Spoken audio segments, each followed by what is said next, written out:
గడిచిన ఎన్నికల్లో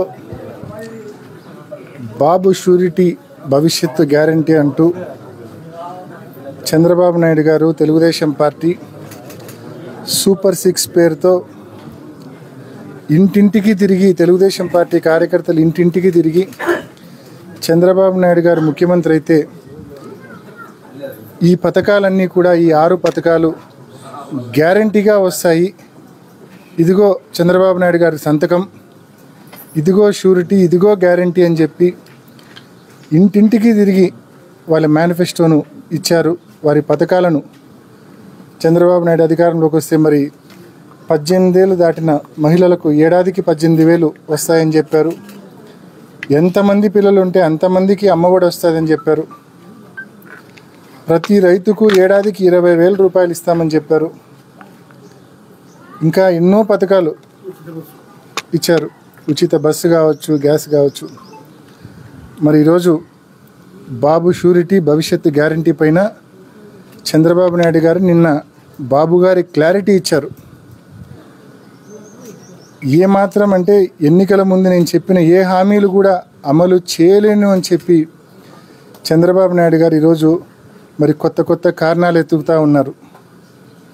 ఏదో అప్పులు అనేది ఇప్పుడే పుట్టినట్టు. 2019లో జగన్మోహన్ రెడ్డి గారు పవర్లోకి వచ్చే టయానికి కూడా రాష్ట్రంలో అప్పటికే 5 లక్షల కోట్ల అప్పు ఉండింది. చంద్రబాబు నాయుడు గారు చేసిన అప్పు పైపెచ్చు ఆనాడు బడ్జెట్లో జగన్మోహన్ రెడ్డి గారు ప్రమాణ స్వీకారం చేసే నాటికి ఉండింది కేవలం 100 కోట్ల రూపాయలు మాత్రమే ఆ రోజు ఖజానాలో ఉండింది.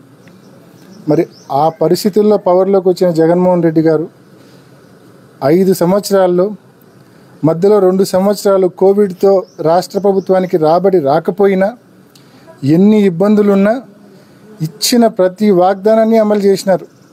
వైఎస్ఆర్ ఆసరా ఇచ్చారు, చేయూత ఇచ్చారు, అమ్మఒడి ఇచ్చారు. కోవిడ్ వచ్చిందని చెప్పి కారణాలు చెప్పలేదు. ఇచ్చిన ప్రతి వాగ్దానాన్ని 5 సంవత్సరాలు అమలు చేసి చూపించిన ధీరుడు జగన్మోహన్ రెడ్డి గారు. ఈరోజు చంద్రబాబు నాయుడు గారు ఇచ్చిన హామీలు మరి అధికారంలోకి వచ్చిన 7-8 మాసాల్లోనే ఇచ్చిన హామీలు అమలు చేయలేనని చెప్తున్న ద్రోహి చంద్రబాబు నాయుడు గారు. మరి ఇద్దరి మధ్య తేడా గమనించమని, 2 పార్టీల మధ్య 2 నాయకుల మధ్య ఆ తేడాను గమనించమని చెప్పి ప్రజలందరినీ కూడా నేను మనవి చేస్తూ ఉన్నా. ఇచ్చిన ప్రతి హామీని నెరవేర్చిన జగన్మోహన్ రెడ్డి గారు ఎక్కడ, ఇచ్చిన హామీలన్నీ కూడా అమలు చేయలేను అని చెప్పి చేతగాని దద్దమ్మ మాటలు మాట్లాడుతున్న చంద్రబాబు నాయుడు గారు ఎక్కడ? ఈ తేడాను ప్రతి ఒక్కరు కూడా గమనించమని ప్రజలను మనవి చేస్తూ ఉన్నా. అదేవిధంగా ఇలా అబద్ధాలు చెప్పి అధికారంలోకి వచ్చారు, ఈ మాదిరి చేయలేనని చెప్పి తప్పించుకోవడానికి లేదు. వైఎస్ఆర్ కాంగ్రెస్ పార్టీ మహిళలను, రైతులను, అందరినీ, ప్రతి ఒక్కరిని కలుపుకొని ఉద్యమిస్తాం. ఇచ్చిన ప్రతి వాగ్దానాన్ని మీరు అమలు చేయాల్సిందే అని చెప్పి ప్రభుత్వాన్ని డిమాండ్ చేస్తూ ఉన్నాం.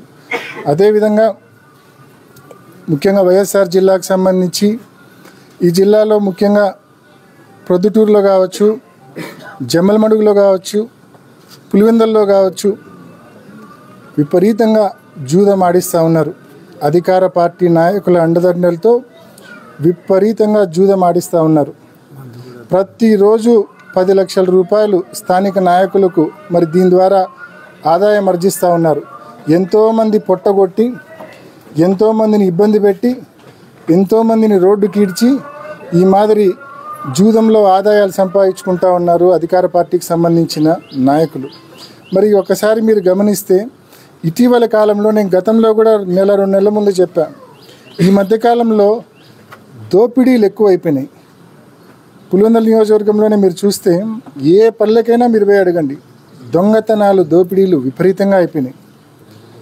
జూదంలో అందరూ చేతులు కాల్చుకుంటున్నారు, నష్టపోతున్నారు, మోసపోతున్నారు, ఇబ్బంది పడుతూ ఉన్నారు, డబ్బులు పోగొట్టుకుంటూ ఉన్నారు. చేసేదేం లేక ఈ మాదిరి దొంగతనాలకు పాల్పడుతూ ఉన్నారు. నిజంగా ప్రతి గ్రామంలో మితిమీరిన జూదం వలన మితిమీరిన దొంగతనాలు, మితిమీరిన దోపిడీలు జరుగుతూ ఉన్నాయి.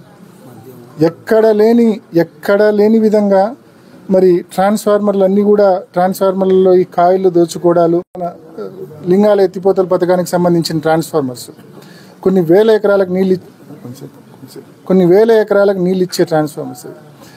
ఆ ట్రాన్స్ఫార్మర్స్ కూడా మరి మీకు తెలుసు 2-3 నెలల క్రితము దాన్ని దొంగతనానికి ప్రయత్నించి అది పూర్తిగా డ్యామేజ్ అయ్యి వాటిని రిపేర్ చేయడానికి కడపకు పంపించారు. 2-3 మాసాలుగా ట్రాన్స్ఫార్మర్లు ఎందుకు రాలేదు అని చెప్పి ఆరాధీసే పరిస్థితి స్థానిక నాయకుల్లో లేదు.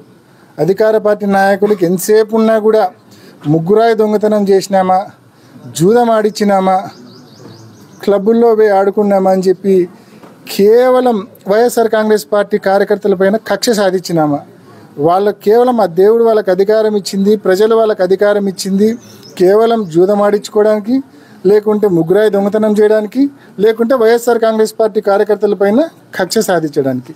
ఈ మూడింటి కోసమే బహుశా దేవుడు ప్రజలు వాళ్ళకి అధికారం ఇచ్చారేమో అని అనిపిస్తూ ఉంది. నిజంగా ఇవి తప్ప ఇంకా ఏం జరుగుతూ ఉన్నాయో ఒక్కసారి మీరు కూడా ఆలోచించండి. సింహాద్రిపురంలో చూస్తే 95% అయిపోయి చేసిన స్కూలు 5% పూర్తి చేయడానికి కేవలం ఫ్లోరింగ్ వేయడానికి 8 మాసాలు పట్టింది.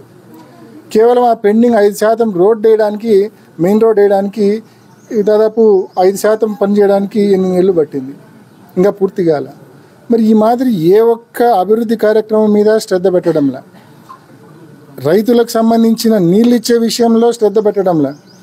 ఈరోజు కొద్దో గొప్ప గడిచిన 2 ఏళ్ల నుంచి అరటి ధరలు స్థిరంగా ఉన్నాయి. ఈ టైంలో రైతులకు మనం నీళ్ళు ఇస్తే ఎంతో కొంత రైతులకు మేలు జరుగుతుంది. మరి రైతులకు ప్రయోజనం చేకూర్చే కొండవారి పల్లెలు అన్నీ కూడా ఈరోజు నీళ్లు లేక అలమటిస్తూ ఉన్నాయి, ఇబ్బంది పడుతూ ఉన్నాయి. మరి తాతిరెడ్డిపల్లె కావచ్చు, లోపట్నూతల కావచ్చు, కోమనూతల, ఎగుపల్లె, దిగుపల్లె, మురాడి చింతల ఈ గ్రామాలన్నీ కూడా నీటి కోసము రైతులు ఇబ్బంది పడుతూ ఉన్నారు. ప్రతి రైతులు అడుగుతూ ఉన్నారు నీళ్లు కావాలని చెప్పి. మరి ఆ 2 ట్రాన్స్ఫార్మర్లు కాలిపోయి ఉన్నాయి. గడిచిన 3 మాసాలుగా రిపేర్లకు పోయి ఇంకా రాలేదే, ఎందుకు రాలేదు అని ఆరా తీసే పరిస్థితి కూడా లేదు ఈ స్థానిక అధికార పార్టీకి సంబంధించిన నాయకులు. మరి ఏదేమైనా అధికారులతో, ఆ ట్రాన్స్ఫార్మర్ల ఫ్యాక్టరీతో అందరితో మాట్లాడినాం. దానికి ఆ ట్రాన్స్ఫార్మర్లు కూడా తెప్పిస్తూ ఉన్నాం. మరి దానికి పూచి మేము కూడా చెప్పినాం. అధికారులు ఒకవేళ ఈ అధికార పార్టీ 2-3 మాసాల్లో మీకు ఆ ట్రాన్స్ఫార్మర్ రిపేర్లకైనా ఆ బిల్లులు కన్నా ఆ 8.5 లక్షలు క్లియర్ చేయకపోతే మేము పూచీగా ఉంటామని చెప్పి పూచీ మీద మరి ఆ మొత్తం ఇడిపిస్తూ ఉన్నాం. ఆ ఈరోజు ట్రాన్స్ఫార్మర్స్ 2 కూడా రిపేర్ అయ్యి మరి డిస్పాచ్ చేస్తారు. ఆ ట్రాన్స్ఫార్మర్లు వచ్చిన వెంటనే రేపు ఎల్లుండిలో ఇన్స్టాల్ చేసి మరి వెలిదెనల పంప్ హౌస్ నుంచి వాటర్ పంప్ చేసి కొండవారి పల్లెలకు నీళ్ళు ఇచ్చే దిశగా చర్యలు తీసుకోవాల్సిందిగా మరి అధికారులందరినీ కూడా మనవి చేస్తూ, కొంచెం స్థానిక అధికార పార్టీ నాయకులు కూడా కొద్దో గొప్ప మీరు జూదంలో చాలా బిజీగా ఉంటారు కాదండంలా, ముగ్గురాయి దొంగతనంలో చాలా బిజీగా ఉంటారు కాదండంలా, వైఎస్ఆర్ కాంగ్రెస్ పార్టీ కార్యకర్తలపైన కక్ష సాధించే విషయంలో చాలా బిజీగా ఉంటారు కాదండంలా, ఇంత బిజీ టైం నుంచి కొంత బిజీ టైం కొంచెం సమయం పక్కకు తీసి రైతుల గురించి, ప్రజల గురించి, అభివృద్ధి కార్యక్రమాల గురించి కూడా ఆలోచించమని చెప్పి మనవి చేస్తూ సెలవు.